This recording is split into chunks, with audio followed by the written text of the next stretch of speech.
Muy buenos días, este es Juan Carlos Navarrete en nuestro episodio número 12 de Crónicas al Sur del Río Grande. Esta vez hablando de un tema bastante interesante y atípico en Latinoamérica, ¿cuál es el Imperio del Brasil?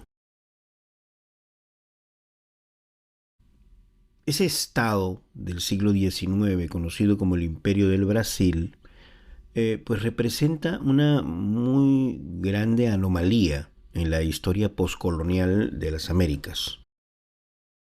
Mientras que las antiguas colonias españolas de América del Sur y Central se fracturaron, se partieron, se atomizaron en varias repúblicas frecuentemente plagadas de caudillismo, de problemas económicos, políticos, de guerra civil, de mucha inestabilidad institucional. Brasil mantuvo su integridad territorial y la continuidad política bajo una monarquía constitucional durante casi 7 décadas. Estado, ¿no?, que comprendía los territorios del actual Brasil y del Uruguay modernos, en 1828, se creó no a través de una revolución social, sino a través de una migración institucional única, posterior separación conservadora de la metrópoli portuguesa. Ese imperio se caracterizó por su parlamento bicameral, ¿no?, por métodos electorales relativamente y comparativamente democráticos, ¿no?, para lo que era la época, y su respeto a los derechos civiles, incluida la libertad de expresión. Ahora, todas estas libertades estaban restringidas por una institución triste y arcaica como era la esclavitud, ¿no? Se le denomina un trono tropical, ¿no?, que intentaba reconciliar ideales liberales de la Ilustración con una jerarquía social rígida basada en la esclavitud, ¿no? Era una mezcla de ideales liberales y conservadurismo, ¿no?, muy atípico. Ahora, ya habían ciertas realidades geopolíticas de un dominio muy grande, que el cual era Brasil en ese momento, un dominio continental casi despoblado.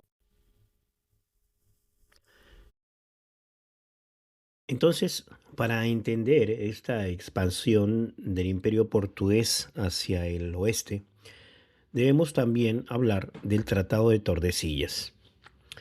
¿Qué era el Tratado de Tordesillas? Pues era un tratado entre el Imperio Español y el Imperio de Portugal, con el cual se dividían, se repartían la navegación en el Atlántico y todos los descubrimientos que esa navegación y esa expansión hacia el oeste implicaran, ¿no?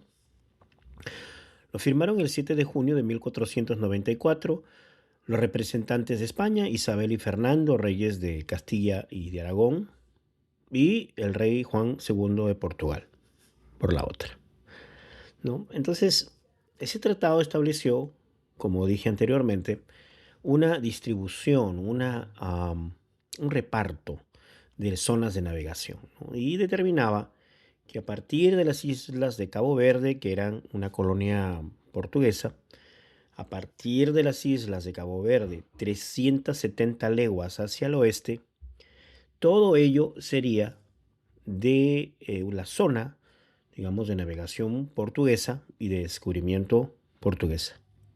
Y a partir de las 370 leguas, de esa línea demarcatoria de las 370 leguas hacia el oeste, sería la zona de navegación y de descubrimientos española, ¿no? Es decir, hacia el oeste. Por supuesto, además está decir que pues en el año 1494 no existía la tecnología suficiente para determinar con exactitud dónde quedaba esa línea, ¿no?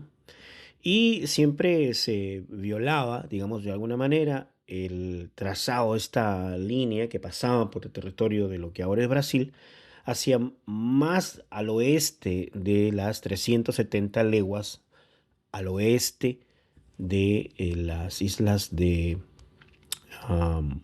Cabo Verde.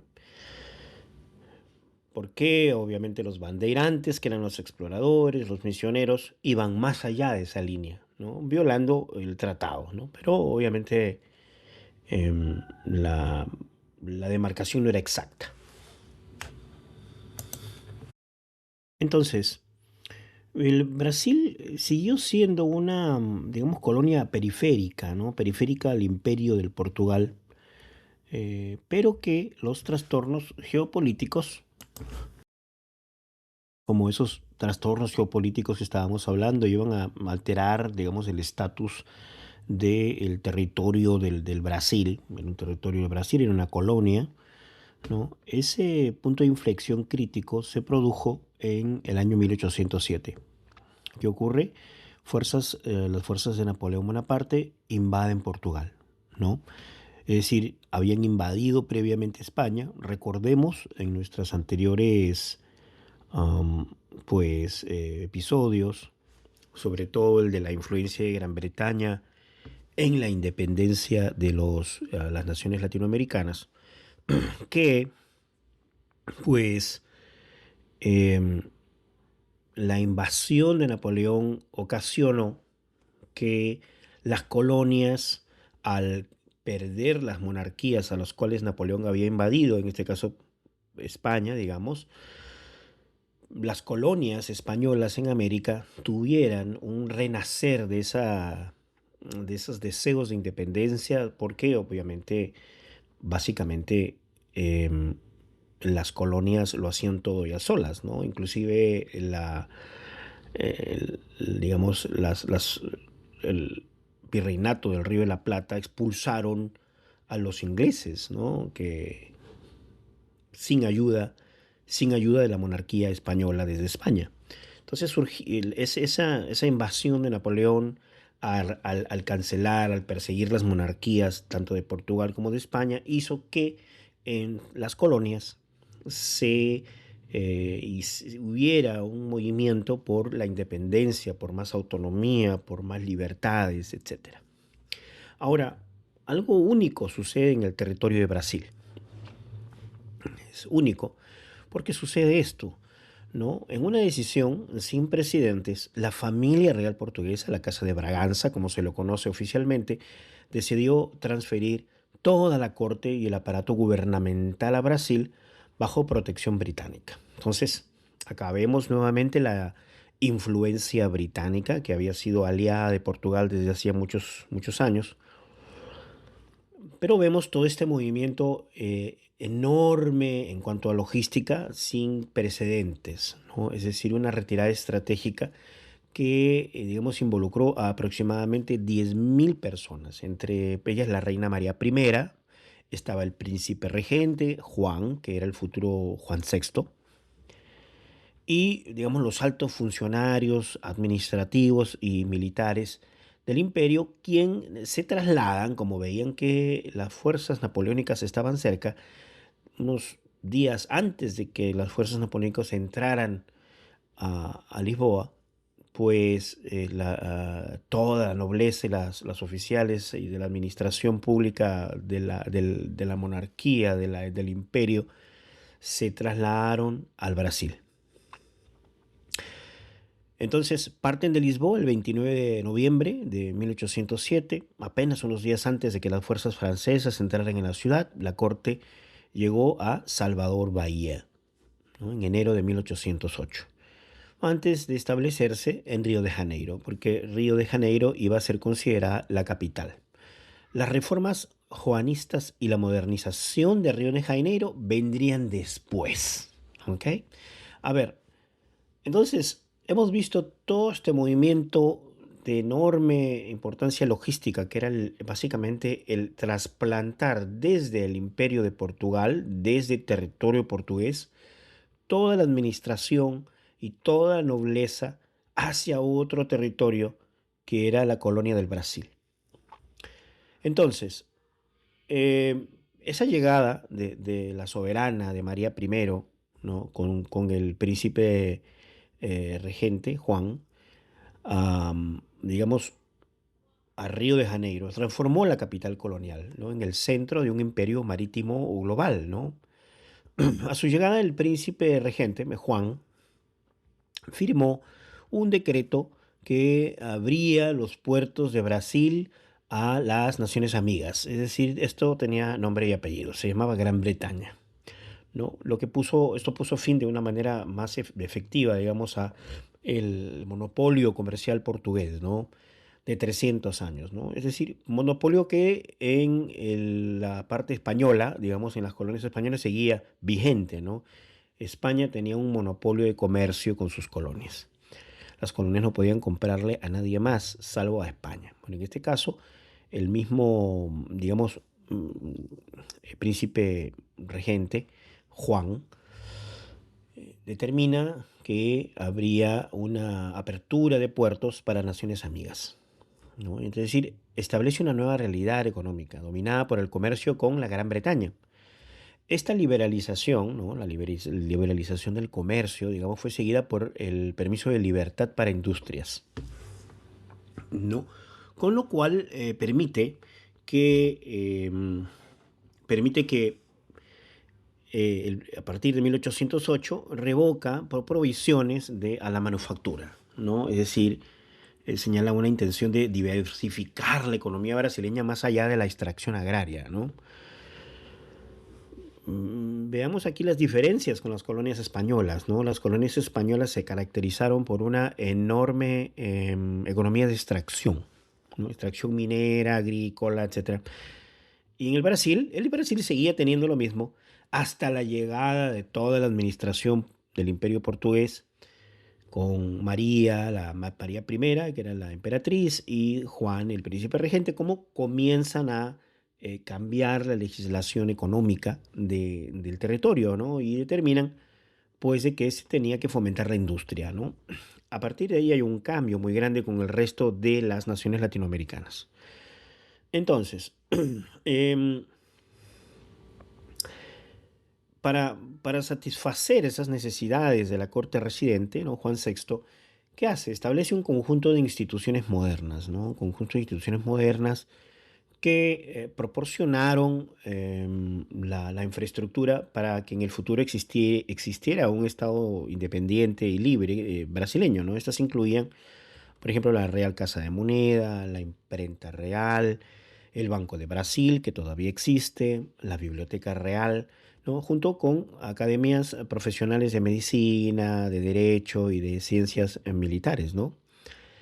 Ahora, ¿qué sucede? Hasta este momento estamos hablando de que digamos, llegaron a 1808, establecerse en Río de Janeiro, toda la nobleza y la administración del imperio, pero todavía no era un imperio, todavía la administración del imperio se va a impartir desde allí.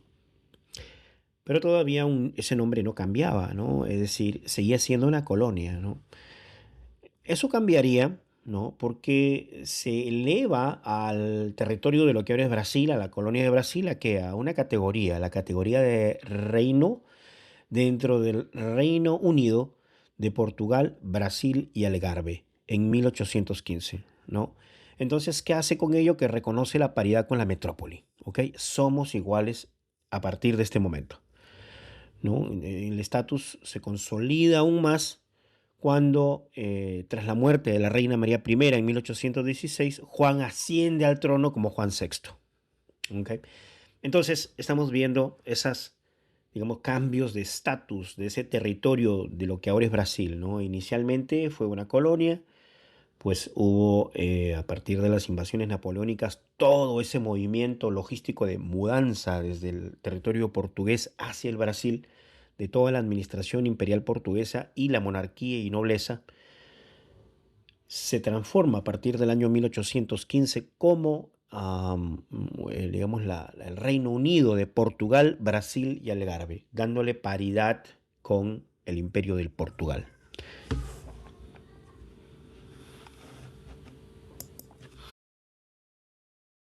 Ahora, todo este, digamos, rápido crecimiento, no solamente económico, sino también institucional, que estaba sucediendo en territorio que ahora ya no se llamaba la colonia del Brasil, sino el Reino Unido, como dije, de Portugal, de Brasil y Algarves, coincidió con una intensificación del comercio transatlántico de esclavos, ¿no? Hay que recordar acá que Brasil fue el último país latinoamericano en abolir la esclavitud.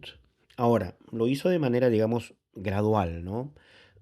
Acá hay una cuestión súper interesante, súper curiosa. Cuando la Guerra Civil de los Estados Unidos surge en los años 1860, pues las fuerzas de la Unión, lideradas por el presidente Lincoln, derrotan a los confederados. La Confederación del Sur en los Estados Unidos estaba compuesta por estados esclavistas, ¿no? Estados esclavistas que eh, su economía era sostenida por la institución de la esclavitud. Y cuando ocurre la derrota de la Confederación y la declaración de la emancipación de los esclavos en los Estados Unidos, muchos de estos grandes terratenientes que tenían multitudes de esclavos como propiedad, decidieron emigrar de los Estados Unidos porque ya no era pues conveniente para sus intereses económicos. ¿Y a dónde deciden ir? Deciden ir al Brasil, emigrar al Brasil porque sabían que en el Brasil todavía la esclavitud seguía vigente y muy, muy fuertemente como institución. Ahora, em, actualmente en el Brasil hay un pueblito que se llama Americana, que queda al sur del Brasil. Y en Americana, Americana fue fundada por confederados del sur de los Estados Unidos. Es decir, allí ellos pues no solamente pudieron obtener más esclavos, sino dedicarse a actividades agrícolas. Y ese pueblo devino es una ciudad ahora, no tanto un pueblito, es una ciudad mediana, que fue fundada por confederados del sur de los Estados Unidos. Y hasta el día de hoy, pues los descendientes de esos confederados siguen pues teniendo los apellidos, ¿no? Que se tenían en el sur de los Estados Unidos. Los Lee, por ejemplo, todavía tienen descendencia en el Brasil.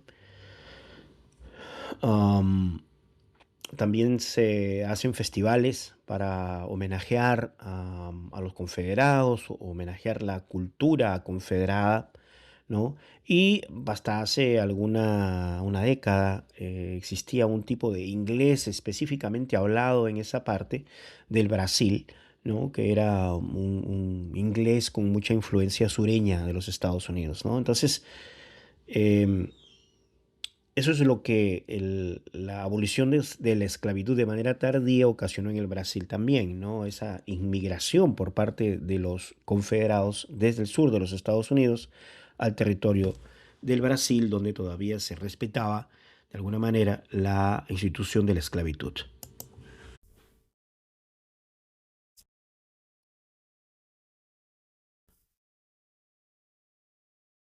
La presencia entonces de la corte y la apertura de puertos estimularon la demanda de azúcar y café desde el exterior, ¿no? Lo que llevó a la demanda de mano de obra.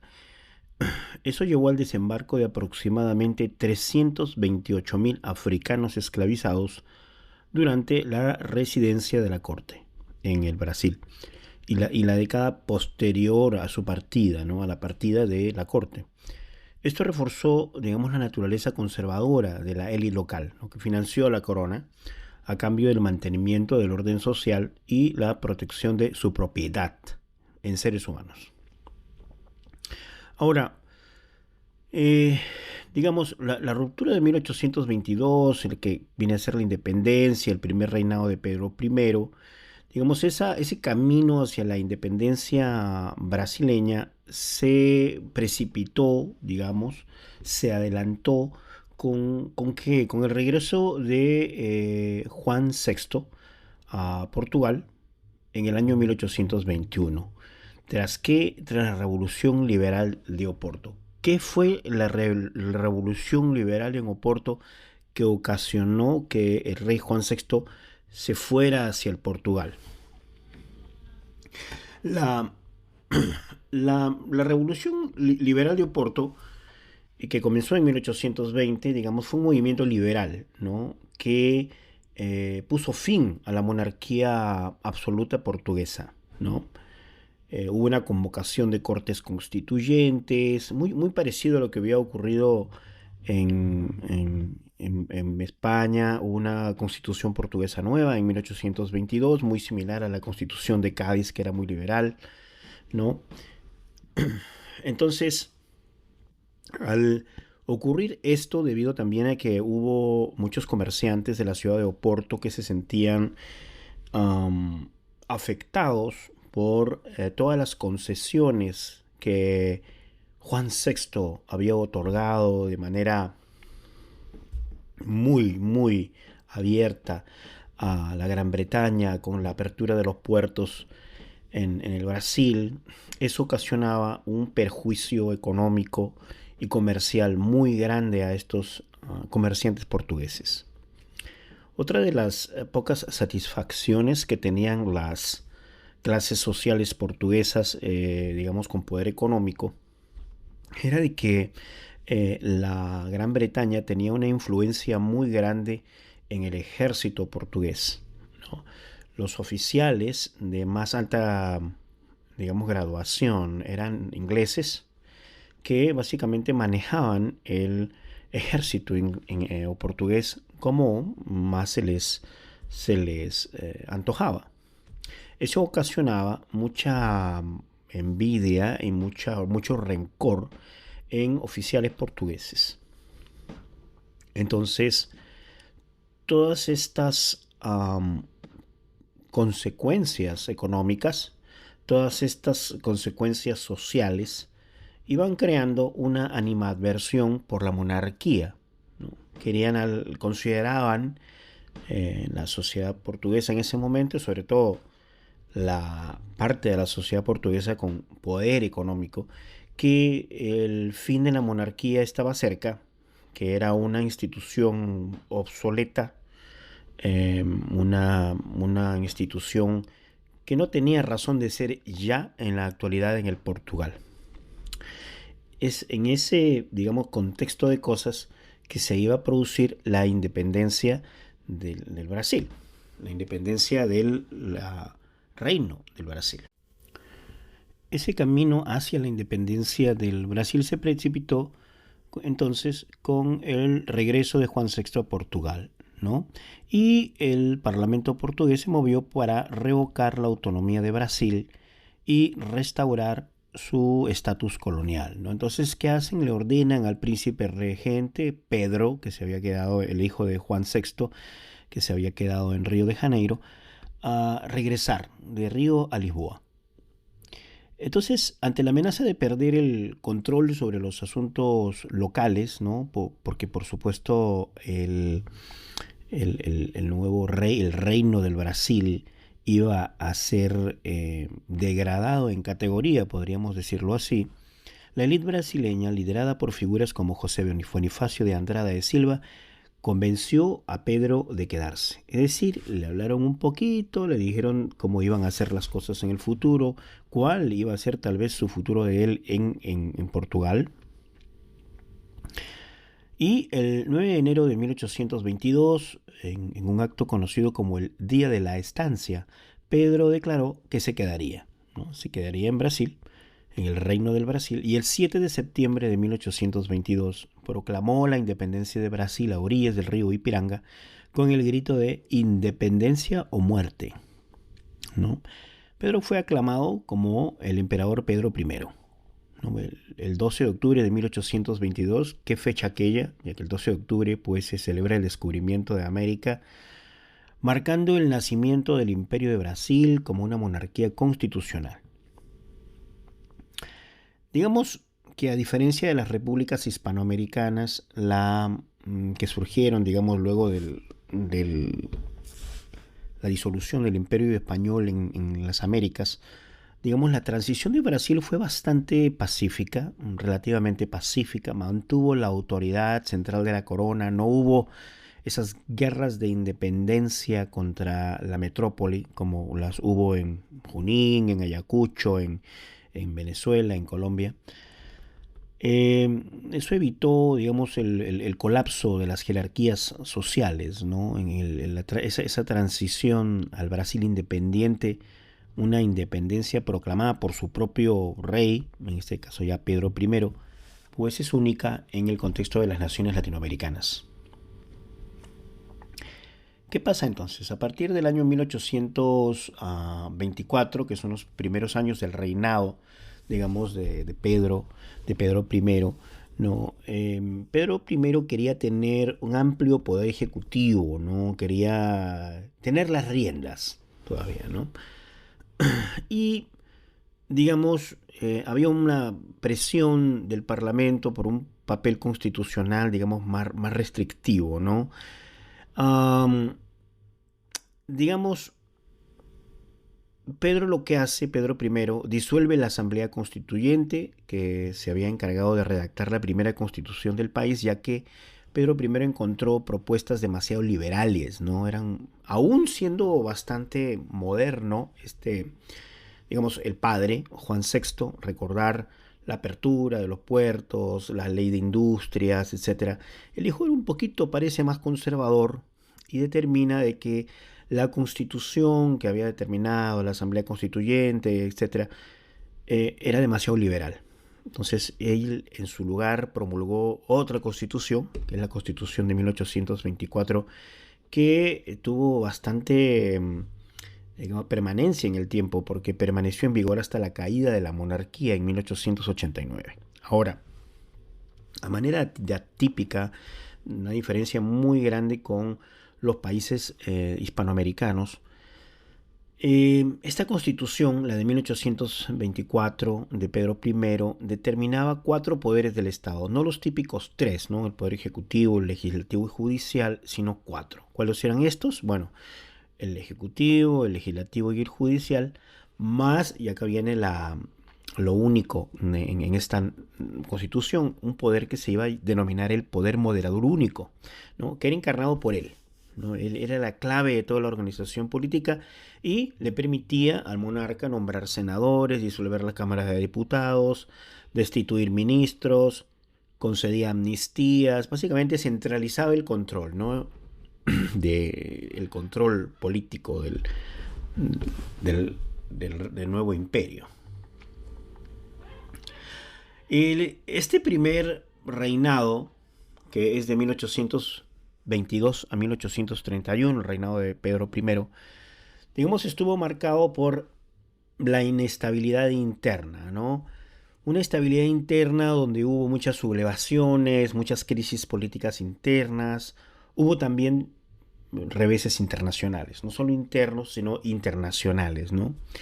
En el plano internacional, la guerra cisplatina de 1825 a 1828 contra las provincias unidas del Río de la Plata, que se habían independizado de España, fue un conflicto costoso e impopular, ¿no? Que resultó en la secesión de la provincia cisplatina, ¿no? Y la creación del Uruguay, que vamos a hablar un poquito más acerca de este tema. Esta guerra, que fue desastrosa para, para el imperio del Brasil, dio como resultado la creación del Estado de la República Oriental del Uruguay. Era una provincia que había sido invadida por las fuerzas luso-brasileñas hacía muchos años y que posteriormente Argentina, las Provincias Unidas del Río de la Plata, ayudaron a unos exiliados orientales, se les denominaba, que pertenecían a esa provincia que había sido anexada al Brasil, a lograr la liberación del Imperio del Brasil. Argentina ayuda a estos exiliados, que se los conoce como los 33 orientales, ¿no? Liderados por Artigas y Lavalleja. Y los 33 orientales logran organizar una resistencia en la provincia cisalpina y ir arrinconando al imperio del Brasil, a las fuerzas del Imperio del Brasil en Montevideo y en el fuerte de la Colonia del Sacramento. Entre las idas y vueltas y batallas que se ganaban y se perdían, se llega a un acuerdo brasileño-argentino, en el cual interviene también la Gran Bretaña, que veía sus intereses comerciales um, comprometidos, ¿no? Porque se, todas estas maniobras bélicas y pues los cambios digamos, de gobierno de la provincia de Cisalpina, que inicialmente fueron de las Provincias Unidas, luego el Imperio del Brasil se lo anexionó y luego eh, se logró la independencia de la provincia cisalpina como en la República Oriental del Uruguay, llevaba a que los puertos estuvieran cerrados, ¿no? Buenos Aires, los puertos de Buenos Aires estuvieran bloqueados por las fuerzas navales del Imperio del Brasil, debido a esta guerra entre el Imperio del Brasil y las Provincias Unidas del Río de la Plata. El puerto de Montevideo también estuviera bloqueado. Los pasos hacia mucho más al norte del Río de la Plata estaban cerrados, bloqueados, lo cual afectaba, por lo tanto, el comercio libre, del cual era auspiciado por la Gran Bretaña. Entonces, la Gran Bretaña intervino, todavía, pues, obviamente mantenía un enorme poder sobre el Imperio del Brasil, un enorme poder mundial, y logra que tanto las Provincias Unidas del Río de la Plata como el Imperio del Brasil llegan a un acuerdo, lográndose que la independencia de la provincia cisalpina, nombrándola como la República Oriental del Uruguay. Así nace la República Oriental del Uruguay como un estado tapón, ¿no?, entre las Provincias Unidas del Río de la Plata y el Imperio del Brasil, para que Gran Bretaña también protegiera sus intereses comerciales. ¿Qué sucede después de todos estos, digamos, estas convulsiones internas y todas estas convulsiones externas? Digamos, hay una crisis sucesoria en Portugal tras la muerte el padre de Pedro I, que era Juan VI, en 1826, ¿no? Y él abdica del trono a su hijo de 5 años, ¿no?, Pedro II. Eso iba a llevar a que, digamos, el Imperio del Brasil sea dirigido, digamos, la cabeza, como era menor de edad, fuera dirigido por regentes, ¿no? Regentes que iban a manejar los destinos del Imperio del Brasil hasta que este niño monarca, niño emperador, tuviera la mayoría de edad para poder conducir los destinos del imperio por sí mismo. Ahora, entonces el país fue gobernado por sucesivos regentes que lucharon por mantener el orden en medio de llamados muy radicales al federalismo, al republicanismo y a la abolición de la esclavitud. Se hizo ciertos esfuerzos por la descentralización del poder. Se descentralizó el poder, ¿no? Y eso fue otorgando, digamos, ciertas autonomías significativas a las asambleas provinciales. A partir de ahí hay un germen acerca del actual federalismo brasileño, ¿no? Pero esta descentralización resultó un poco contraria a los intereses del imperio, debilitó a la autoridad central, ¿no?, y alentó a facciones regionales a perseguir sus propios intereses, ¿no?, a través de facciones armadas, ¿no?, a través de caudillajes, con lo cual comenzó a parecerse un poco a lo que sucedía en Hispanoamérica, ¿no?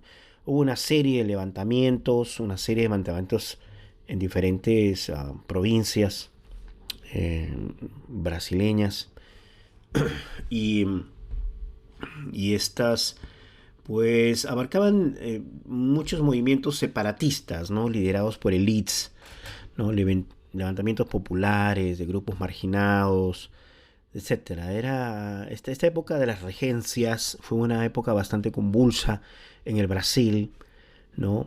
Y pues todo esto, este temor a la desintegración del imperio llevó a las élites económicas a unirse, digamos, en torno al niño emperador, ¿no? A tratar de proteger el imperio, ¿no? Y así, en 1840 hay un movimiento conocido como un golpe de la mayoría, donde pues, Pedro II fue declarado mayor de edad, pero a los 15 años, ¿no?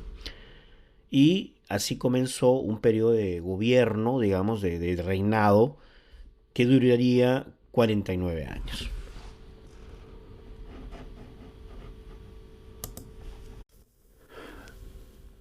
El segundo reinado, como así se le denomina al periodo de gobierno, podríamos decir, de Pedro II, se le denomina también la edad de oro del imperio. Ese segundo reinado, de 1840 al año 1889 aproximadamente, representó un periodo de crecimiento económico, de desarrollo industrial, de desarrollo económico. Culturalmente el país maduró mucho más. Pedro II era un intelectual ilustrado y modesto que utilizó el poder moderador para pacificar la nación, sobre todo.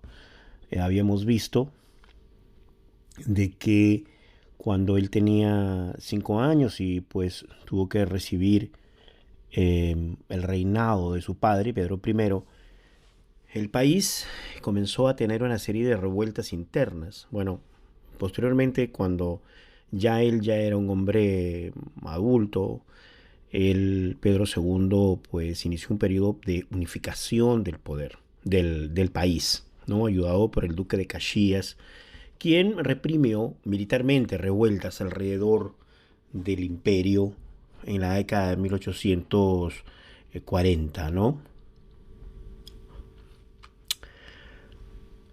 Ahora, este sistema político de este segundo reinado se describe a menudo como parlamentarismo a la inversa, ¿no? ¿Qué significaba esto? Que el emperador elegía primero al presidente del Consejo de Ministros y luego celebraba elecciones para asegurar mayorías en las cámaras de diputados que apoyaran un gabinete pues designado, ¿no? A partir del año 1850 la casa ya estaba en orden, podríamos decir, ¿no? Todas las revueltas internas habían sido sofocadas, el imperio pudo proyectarse ya hacia el exterior, digamos, su poder de manera internacional, proyectarlo de manera internacional. Brasil emergió como una potencia hegemónica regional, ¿no? Interviniendo en las guerras de sus vecinos del Cono Sur, ¿no? Culminando los tres conflictos internacionales consolidaron las fronteras del imperio, digamos, ¿no? La Guerra del Plata, la Guerra del Uruguay y la devastadora Guerra del Paraguay, que también se le conoce como el nombre de la Guerra de la Triple Alianza, ¿no? Ahora veamos, en términos de economía, en términos de modernización, a mediados del siglo XIX, Brasil pasó a ser una economía dinámica ya, ¿no? Orientada a la exportación y se centraba en el café. Recordemos que muchas de las economías centroamericanas, El Salvador, Guatemala, también estaban muy centradas en el café y eso dio a la creación de varones del café que tenían una influencia política y económica muy grande, muy absoluta dentro de sus respectivos países. Bueno, algo parecido sucedió aquí en el imperio. El ciclo del café, que fue aproximadamente de 1840 a 1930, transformó fundamentalmente la geografía económica del país, dándole mucho más peso al sur del país, ¿no? A suelos más ricos del oeste de Sao Paulo, ¿no? Eh, Digamos que originalmente el azúcar había sido un producto agrícola de exportación que le dio mucho peso a ciertas, am, digamos, regiones como el Valle del Paraiba, por ejemplo, pero, digamos, el café cambió el eje, digamos, de poder hacia los suelos más ricos del oeste de Sao Paulo, ¿no? Y Sao Paulo hasta el día de hoy sigue siendo la capital económica y financiera e industrial del Brasil moderno, ¿no? En 1850 Brasil era ya el mayor exportador de café del mundo, ¿no? Representando prácticamente la mitad del suministro global. En el año 1900, esta proporción había aumentado ya a tres cuartas partes, es decir, tres cuartas partes del café que se consumía en el mundo, el 75% del café que se consumía en el mundo era brasileño. Esta riqueza financió pues, la modernización del Brasil, ¿no? Incluía la construcción de casi 5.000 millas de ferrocarriles, expansión de líneas telegráficas. La industria del café también impulsó el desarrollo de la manufactura temprana, ¿no? Y el crecimiento de centros urbanos como Río de Janeiro, Sao Paulo, que hasta hoy siguen siendo los impulsores de la economía brasileña. El ascenso de estos pues, varones del café creó una nueva élite social, ¿no? Que si bien fue apoyando a la monarquía durante los años, eh, digamos, a cambio de infraestructura, de políticas favorables, con el tiempo pues, llegó a creer que el sistema imperial estaba demasiado ligado al pasado y a sus estructuras neofeudales, ¿no? También en el mundo habían nuevas ideas, ¿no? Con relación a las monarquías, al desarrollo industrial, etcétera, lideradas también por Gran Bretaña, ¿no? La gran potencia industrial del momento.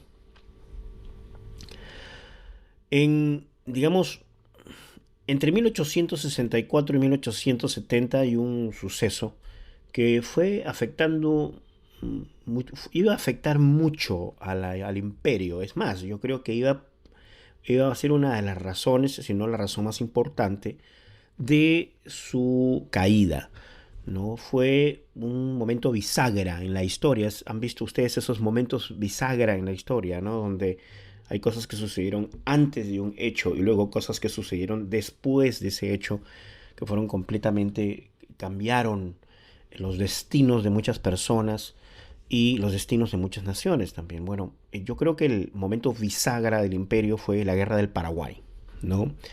Este acontecimiento que también se le conoce como la Guerra de la Triple Alianza fue desencadenado por la interferencia regional del dictador paraguayo, ¿no? Francisco Solano López, ¿no? Y habían ciertas alianzas muy cambiantes en el Uruguay y la Argentina, y esta guerra enfrentó a Brasil, Argentina y el Uruguay, de ahí viene el nombre de la Triple Alianza, contra el Paraguay. Un Paraguay que fue superado completamente en términos de número de soldados, ¿no? Participando en este conflicto. La guerra fue una victoria catastrófica para Brasil, así la denominan muchos especialistas, aunque la alianza finalmente prevaleció, digamos, el conflicto fue devastadoramente largo y muy, muy costoso para el Brasil, ¿no? Paraguay perdió, y esta es una cifra devastadora, ¿no? Aproximadamente el 70% de su población masculina, Paraguay la perdió en esta guerra.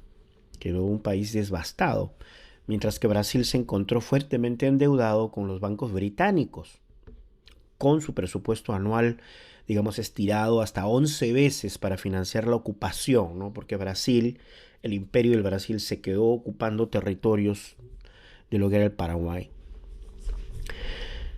Esta, digamos, la guerra del Paraguay, que alteró fundamentalmente la relación entre la corona y sus militares y dio pie, pues, a diferentes cuestiones también, ¿no? Digamos, la profesionalización del ejército durante la guerra creó una conciencia institucional mucho más grande que no tenían hasta ese momento los militares del imperio brasileño. Los oficiales se sentían infravalorados por el gobierno civil de Río. La estancia, digamos, de 5 años en las repúblicas del Platino no expuso a las tropas brasileñas a ideas republicanas, ¿no? y positivistas, ¿no? Les dio muchas ideas en torno a las libertades, a derechos civiles que no eran fomentados en el Imperio del Brasil. Esa exposición, pues, digamos, estos soldados que fueron expuestos a estas ideas fueron los que fueron moviendo las ideas dentro de las escuelas militares, dentro de los grupos militares ya dentro del imperio. Luego, digamos, el uso de esclavos liberados también en un cuerpo de voluntarios que ellos denominaban voluntarios de la patria, yo creo que acá de voluntariados no había nada, dificultó que los soldados, digamos, aceptaran la continua institución de la esclavitud a su regreso, ¿no? Estos soldados de raza negra que habían sido enviados como voluntarios de la patria al ser expuestos a otras realidades y sentirse mucho más libres en el campo de batalla, tal vez al regreso no iban a aceptar esta institución de la esclavitud, lo que aceleró el movimiento abolicionista en el Brasil, ¿no? Hay que recalcar aquí que Brasil fue el último país en Latinoamérica en abolir la esclavitud, ¿no?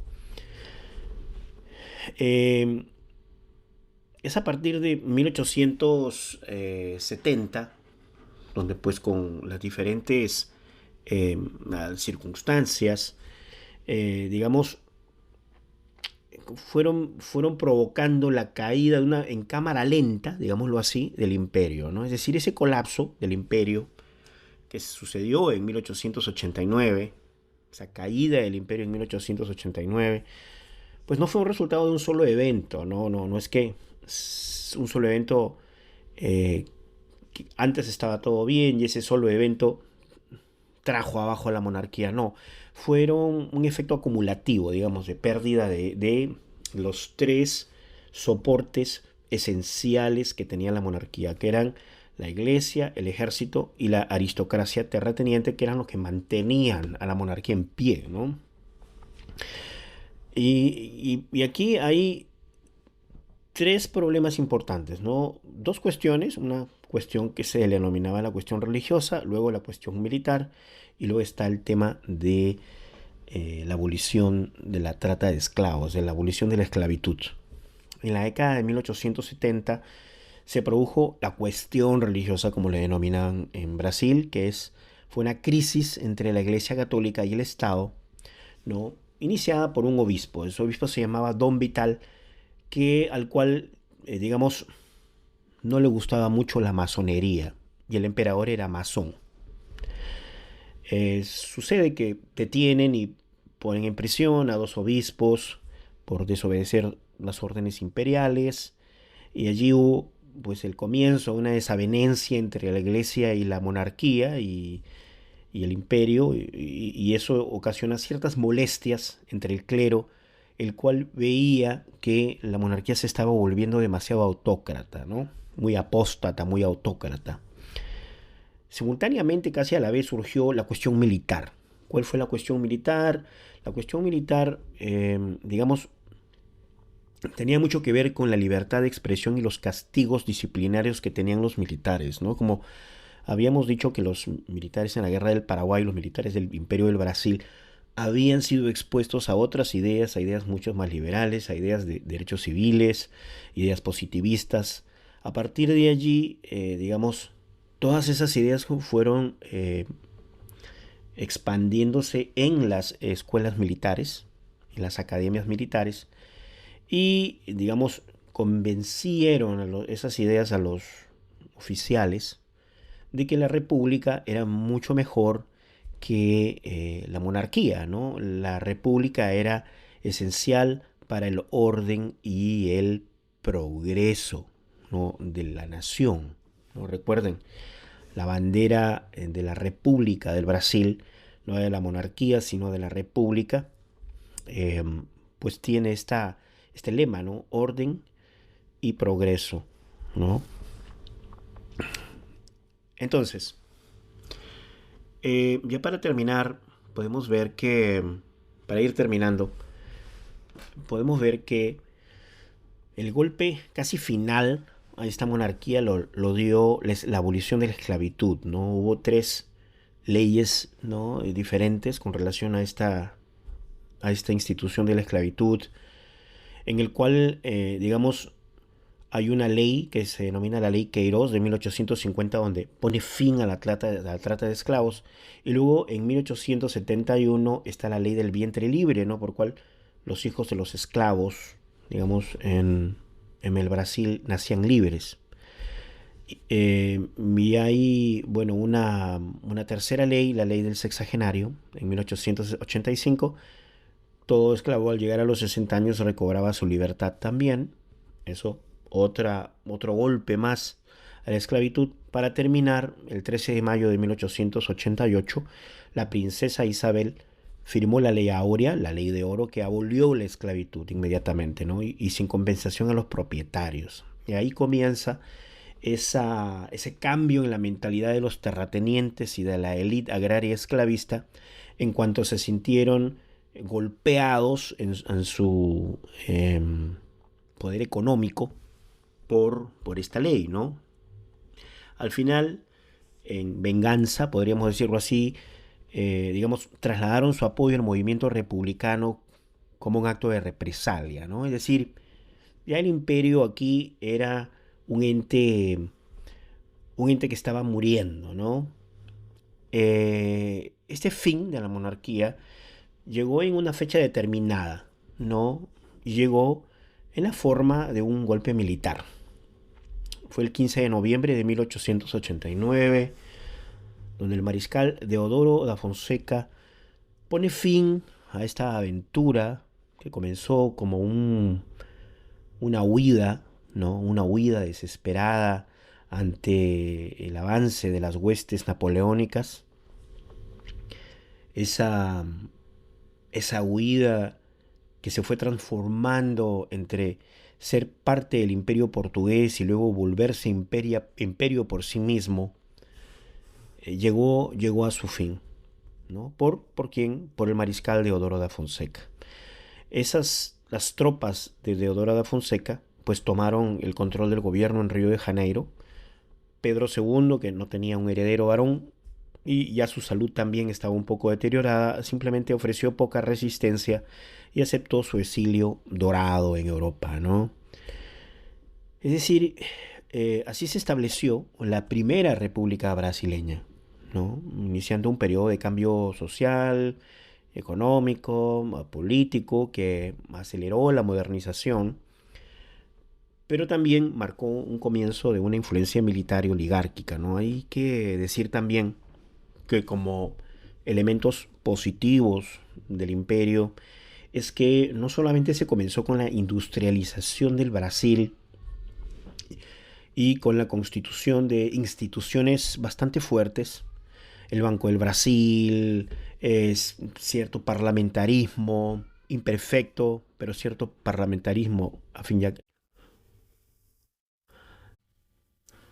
la influencia del Imperio del Brasil en la República Federativa del Brasil actual está representada en la bandera de la República Federativa del Brasil. Casi como una continuidad, casi como una continuidad muy simbólica. Si nosotros miramos la bandera, hay un rectángulo verde. Ese rectángulo verde representa a la Casa de Braganza, que era la casa oficial de la monarquía portuguesa, que existía, esa era la bandera del imperio, ¿no? También está un rombo amarillo, ese rombo amarillo representa la casa de los Habsburgo, que también estaba en la bandera imperial. Lo que ha cambiado, lo único que ha cambiado es que en lugar del escudo del imperio, actualmente hay un escudo completamente diferente, un disco azul. En la bandera actual representa el cielo de Río de Janeiro, la mañana del 15 de noviembre de 1889. Es decir, en la fecha de la proclamación de la República del Brasil, ¿no? Se muestra como visto desde fuera de la esfera celeste, Cada una de las 27 estrellas representa uno de los distintos estados y el Distrito Federal, ¿no? Y ese número de estrellas ha ido variando a lo largo de la historia, ¿no? A medida que se iban cambiando. Entonces ese es el legado del Imperio del Brasil que se muestra prácticamente en la bandera. Un legado muy importante, ¿no? Porque en el segundo reinado se dio la unificación del Brasil. Entonces, esto, pues, ojalá les haya gustado este episodio. Es Juan Carlos Navarrete nuevamente. Muy buenas noches y será hasta nuestro próximo episodio de Crónicas al Sur del Río Grande. Gracias.